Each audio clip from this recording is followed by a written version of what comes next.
On what day was Jesus crucified? Well, we started this last week talking about how the ancient Jewish way of measuring days, starting in the evening and then going into the morning, can lead to a little bit of trouble if you take a very literalistic approach to some of what Jesus had said earlier. Now it's time to talk about part 2 of the issue, and that's when was the Passover the year Jesus died? Hey everyone, I'm Colin, the resident nerd and Bible scholar here at the Bible Uncut and Unfiltered. This one's going to bug some of you out there who really like the gospel authors to align on every detail, because we have 4 gospels in the New Testament that each give differing accounts of Jesus' life. They're very similar in many ways, but they also differ in others because the authors were trying to focus on different aspects of Jesus' ministry. Matthew, Mark, and Luke are usually grouped together, and they're called the synoptics because they tend to be the most similar. John is usually kept in a class of his own because his stories tend to be pretty different from the others, although there is some overlap. Most scholars would say that Mark was the first gospel to be written, then probably Matthew, then Luke, and then John finally. Now, the 3 synoptics together say that Jesus was crucified on Passover. We know this because they all have him eating a Passover meal with his disciples before that. Remember what we talked about last week. From the ancient Jewish way of measuring days, the day starts in the evening and then goes to the morning. So when Jesus has the Passover meal in the evening with his disciples, it's actually the start of Friday, even though in our mind it would be Thursday night. He's arrested then, he's tried, and by Friday morning he is being crucified. Then John comes along and complicates things, because he likes to do that. And he does not specifically ever say that the meal Jesus had with his disciples before the crucifixion was a Passover meal. That's really fascinating because a lot of people assume that it was, and especially since that's the way that the synoptics put it. But it definitely was not in John. It's not just a matter of he doesn't say it was, he actually says it wasn't. Matthew, Mark, and Luke all only record one Passover in Jesus' ministry. And that actually leads some scholars to believe that they could possibly be recording the events of just 1 year of Jesus' ministry. Most people think that Jesus ministered for about 3 years, and that actually comes from John, because John includes 3 Passovers in his narrative. None of the other gospel authors do. So it's possible that their versions of Jesus' ministry were shorter than John's. And even though John is the only one to mention more than one Passover, he doesn't have the last one being the meal that Jesus had with his disciples beforehand. And we know that because in John 18:28, this is after Jesus has had his final meal with the disciples. He has been arrested. He is now on trial. John 18:28 reads, "Then they led Jesus from Caiaphas to the hall of judgment, and it was early, and they themselves," that is his accusers, "went not into the judgment hall, lest they should be defiled, but that they might eat the Passover."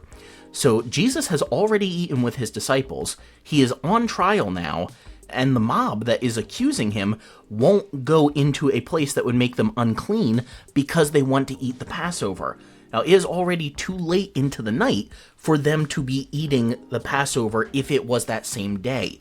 So John is actually suggesting that the Passover is a day later than what the other gospel writers have.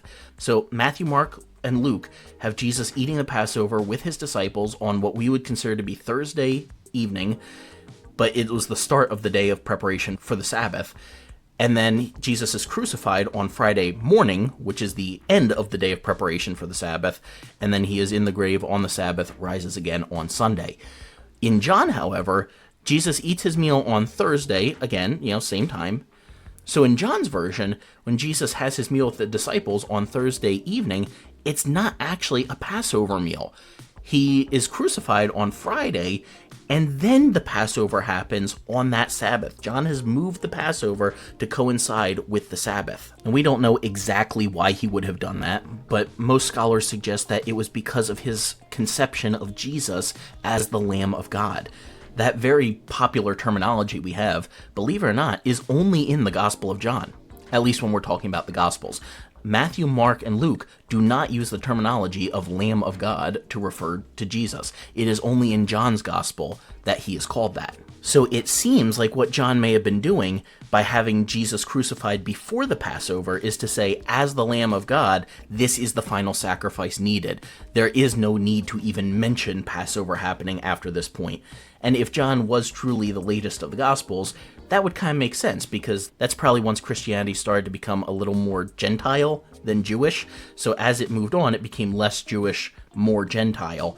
And so John may have been distancing himself a little bit from the traditional Jewish customs that were still a part of the Christian faith at the time that Matthew, Mark, and Luke were written. So what do we do with all this information, both from last week and from today?